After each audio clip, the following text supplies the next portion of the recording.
All right, guys. I know we're going to Parx here and whatnot, but I'm looking for some good vibes.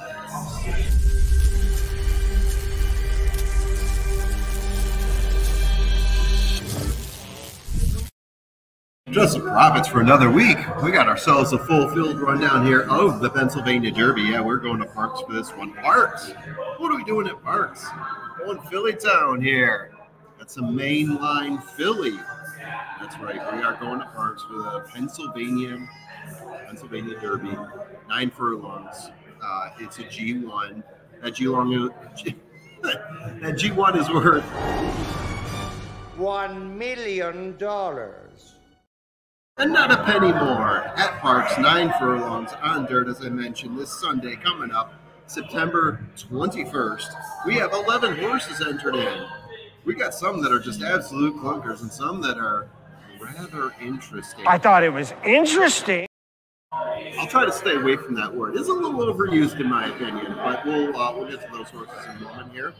Here's a snippet of what they look like 1 through 11. I will go into them in greater detail starting now. All right, Doc Sullivan, 100% in the money. Did I see that right? Was that in my sheet?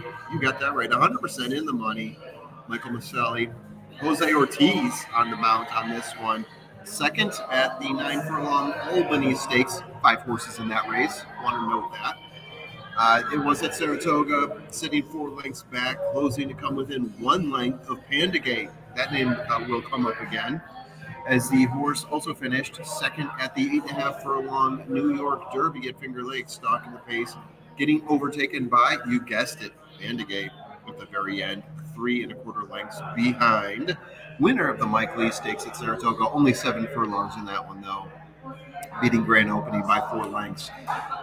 Yeah, so as I mentioned, stellar record. Can't beat it. But if you look at a lot of these races, I mean, all 3 races that I'm showing here are 5 and 6 horse races. Chances are good. Sticks out a little bit. Not a whole lot of traffic to run around, especially for 9 furlongs. We're talking about a different race here. It's an 11 horse race. Before scratches, obviously, but we're not going to get down to 5 horses, right? Right, Parx? We're not getting down to 5 horses. We're not going to scratch that many horses. We're going to have ourselves a good horse race here. Doc Sullivan, looking good, but I think there's an asterisk there. Seize the Gray. So Seize the Gray. 4th at the Jim Dandy was the last time out. Starting 5 to 6 lengths back in that one. Back behind the leader, never really firing down the stretch. Fierceness was the winner there. Ended up finishing 12 lengths behind Fierceness. Fierceness, as you know, I'm a big fan, despite the ups and downs, the high peaks, the low valleys of Fierceness.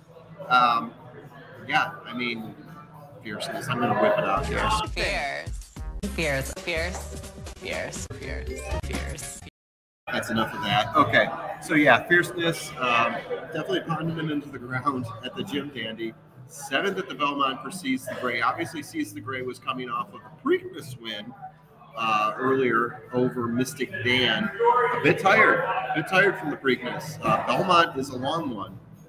Finished 12 lengths back of door knocking that one. Winner of the Preakness, as I mentioned before. You want to talk about being tired. Mystic Dan was 2 lengths back of him in that one. Mystic Dan gave it his all. We all love Mystic Dan, don't we? I mean, that is a gutsy horse. Love the fact that he won the Kentucky Derby. I didn't call it. I'm not going to sit here and say that I did.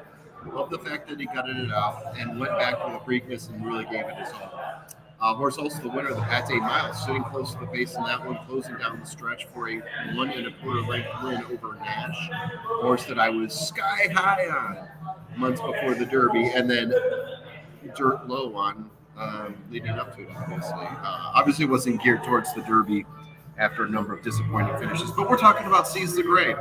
What's going to be the outcome here? Obviously, after the Preakness finish, things were looking up, but then Belmont, Jim Dandy, the glimmer sort of come off Seize the Gray, in my humble opinion. And my opinion is humble, despite what they say. Lonesome Boy. I need a drop for this, don't I? Although the Paul Anka is its own drop in a way. So Lonesome Boy, 5th at the Salvatore de Bundes Sprint Stakes at Parx, these hometown Parx. 3 lengths back most of the race, falling back to 5th, 9 lengths behind Bucciarino. 450 Long Branch Stakes at Monmouth, going 1 mile and 70 yards in that one, starting out in front, but then fading 11 lengths back of Sea Streak in that one. Sea Streak being your winner, of course. Lonesome Boy, I even forgot this. 4th place at the Wood Memorial. I think that was his only graded stakes run. Stalked the pace early on, faded 7 lengths back of Brazilians. Yeah. In my note here, odd placement for the horse. When I looked through his past performances, I thought, I don't see the case here for putting him in this race, other than maybe the connections really want to get him into a G1, really want to get him into the Penn Derby. Local horse, right? I kind of get that. But I've got him as an insta-toss. I'll tell you that right now. Insta-toss on Lonesome Boy. Timeout. Give him a T. 100% in the money, just like we mentioned for Doc Sullivan earlier. I got a couple of these horses here. Second in a 9-furlong allowance race at Saratoga. Was 4 to 6 lengths off the pace most of the way, so a bit in back. Started closing on Game Warden, less than a length off of him in that one. So a nice little strong finish there. Third in the Curlin Stakes, Curlin being his daddy. Third in the Curlin Stakes, going 9 furlongs in that one. The distance of this race at Saratoga, sitting 2 lengths off the lead for most of the race, but definitely he fell back a little bit in that one. 3 to 4 lengths behind, 4 lengths behind Unmatched Wisdom, 3rd place for timeout in that one. And then at Aqueduct, or Belmont at the Big A, as they call it in some places, broke his maiden in that one. 9 furlongs there, 2 lengths off the lead most of the race, winning by a neck over Military Road. I kind of like this horse. He's never run in a graded stakes race before. 5 races to his name. The connections look great here. We got Bill Mott, Joel Rosario, Curlin. All that stuff adds up real nicely for me. This is one of those horses that I think could be a sneaky underneath play. Maybe your 3rd place, 10 to 1. And I think you're going to get some value by the time out. I don't think he's going to go any lower than 10 to 1 based on who's in this race already. And who's going to take some money in this race, as we're going to talk about in a little bit. Protective. This is a horse that might end up taking a little bit more money. Again, based on Fletcher, Ortiz, Rapoli. Broke his maiden in his 7th race, although he only ran in 4 maiden races. Squeezed in a bunch of stakes races in between, as some do. Which is an interesting play, but it did take him a while to break his maiden. I'll just throw that out there. Going 10 furlongs, beating Elko Country by 1.5 lengths in that one. It was a small field. I think it was like 4 or 5 horses in that field, but a win's a win, and it was distance. I mean, we're talking about a 9 furlong race series, putting on 10 in that one. Packing on 10. Ran 6 at Belmont after getting bumped. Never really finding his groove. 9 lengths back of Dornoch. At the Belmont Stakes, 3rd at the Peter Pan, going 9 furlongs in that one in 4th most of the race, moving up to 3rd, losing by 2 lengths to Antiquarian. And again, we talk about it, Fletcher, Ortiz, Rapoli. Broke his maiden recently. Is this horse ready for prime time? I think just based on a lot of those pieces, he might end up taking on a little bit of money here. A sneaky play that some might have. I'm not as high, but I get it if you are. Just step on it. All right, so 3-3 in 11 races. 2nd at the Smarty Jones at Parx most recently. In the lead until the stretch. Holding on for 2nd by 3 1/4 lengths behind Gould's Gold in that one. 4th at the 9 furlong G1 Haskell. Yep, at Monmouth. In 3rd most of the race, fell back to 4th. Down the stretch, losing to Dornoch by 8 lengths in that one. Distance kind of got to him a little bit, fell back. Dornoch, of course, can really charge down the stretch. Real strong gate-to-wire winner, Dornoch is. This horse here, possible pace setter, wasn't awful at the Haskell. I will say that. The only graded stakes race he had finished 4th. Yes, he fell back behind, but still hung on for a 4th place finish. Got 2nd with Liscano in another race before that. Liscano being the jockey here. So, you know, what am I going to say? An interesting play. I thought it was interesting. I did think it was interesting. But we're moving on to, yes, morning line favorite, Dragoon Guard. I really want to call him Dragon Guard. I think that's a little bit of a cooler name. Yeah, Okay, we won't talk about names too much, but we will talk about this. 80% win percentage in 5 races, but still you can't overlook that. 4 wins in a second place in 5 races. This horse is just pedal to the metal, foot to the floor. Anyway, winner of the West Virginia Derby, a G3. Going gate to wire in that one. Get used to that phrase. Beating Dematic by 2 3/4 lengths in that one. 9 furlong race in West Virginia. Winner of the Indiana Derby as well. He's collected all those trash derbies. Sorry. Going gate to wire in that one, beating Stronghold by 2 lengths. Stronghold, we got some fierce competition there. Stronghold also in this race, a horse that I adore.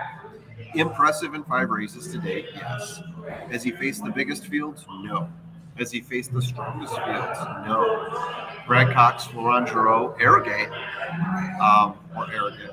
Some might say arrogant, tomato. I like to eat my tomatoes. Yeah, hasn't faced the stiffest competition. This is probably going to be the biggest field that he faces, pending scratches. So there's that to consider. But it's a horse that also likes to get to the front. So there's that to consider as well. Last 3 races, gate to wire wins. Boom, boom, boom. Just blasted out to the front there. So if he does that, and 9 furlongs, he's proven he can do it. There's a lot of reason to think that your morning line favorite is also going to be your winner. It's a thought. Unmatched Wisdom. I believe this is the horse with the fewest races under his belt at 4. 3 wins. That's 1, 2, 3. The first 3 races of his career were wins. Then he got to the Travers. And let me tell you, 7th place finish at Travers. Got bumped early on. Started off 3 lengths behind the pace setter, which is already a bad spot for Unmatched Wisdom based on what we know already. This is a horse that likes to be on the pace. Again, from the first 3 races, what we can tell already, likes to be on the pace. Tried to make an effort, but then a wrapping came loose on one of his legs. I think his right rear hind quarter leg. Finished, but he was well behind. It was something like 20 to 30 lengths behind. Didn't finish dead last, but still, the horse ran into problems. So to me, the Travers, his toughest test, also a race you could probably put a line through because of the problems that he ran into that you hope that he doesn't face in this race. And you're getting something like 8-1 on the horse in this race too. I haven't even talked about some of the other races yet. Chad Brown, Flavian Pratt, the best jockey in the race in my humble opinion. Cairo Prince. So before that, he won the Curlin Stakes, where he set the pace and beat Corporate Power by 1. Stalked the pace in a 9 furlong allowance race at Aqueduct, taking over at the top, stretching it out for a 5+ length win there. So Unmatched Wisdom, the distance is no problem for him. Getting bumped around, having some issues with wrapping, coming off, having various issues. At 8-1, I think you're getting a bargain here. I'm just gonna say that right now. And we're moving on to Who's the King, and we'll be moving off very quickly. 10 races, 4 times finishing in the money, 1 win to his name. That was his maiden. Last time out, 7th at Saratoga, going a mile in an allowance race, a starter allowance race, starting off in 2nd, fading back to 7th, 25 lengths behind. Dust has had multiple times in that race, a horse that was having problems. As I mentioned, difficult to see a path to victory for Who's the King. He did have a second place finish at Churchill Downs in June. He's getting Mike Smith here as a jockey, which is kind of interesting. I thought it was interesting. Yeah, someone's going to hate me in the comments for hitting the interesting button. But yeah, difficult to see a path to victory for Who's the King. I've got him as an insta toss. Uncle Heavy, I was kind of high on Uncle Heavy early on. Winner of the Withers, that was fun. But since then, he hasn't done a whole lot. So 3 wins in 8 races. 3rd at the Smarty Jones, which is at Parx. Starting off in 3rd, 1 length off. Didn't really improve a whole lot. 2 lengths back. Gould's Gold in that one, finishing 3rd there.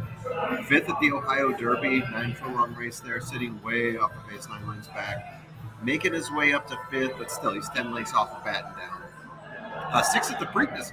Yeah, this horse did show up for the Preakness, but did he show up? Not so much. Started out in the back, never really got it going. Finished 13 lengths of Seas to Grow. what can you do? Fifth at the Wood Memorial. I remember when the Wood Memorial came up, I was high on Uncle Heavy. Oh, this is the horse to watch right here. Uncle Heavy, yeah, finished fifth. Got a bad start there, and I thought maybe there's still a chance with Uncle Heavy. Started off in 10th, improved to 5th. But again, you look at everything that followed, the Smarty Jones, the Ohio Derby, the Preakness. He's in his home turf for whatever that's worth. But I'm still not high on. Sorry, UH. And finally, Stronghold. Love me some Stronghold. Yes, second at the Indiana Derby, trying to catch up to Dragoon Guard, but came up 2 lengths short in that one. 5-2 on Stronghold. 7th at the Kentucky Derby. Started off like just 2 lengths off the pace. He was up there at the Kentucky Derby, if you remember. 4th and 5th early on, so he was pretty close to the pace, not too far off.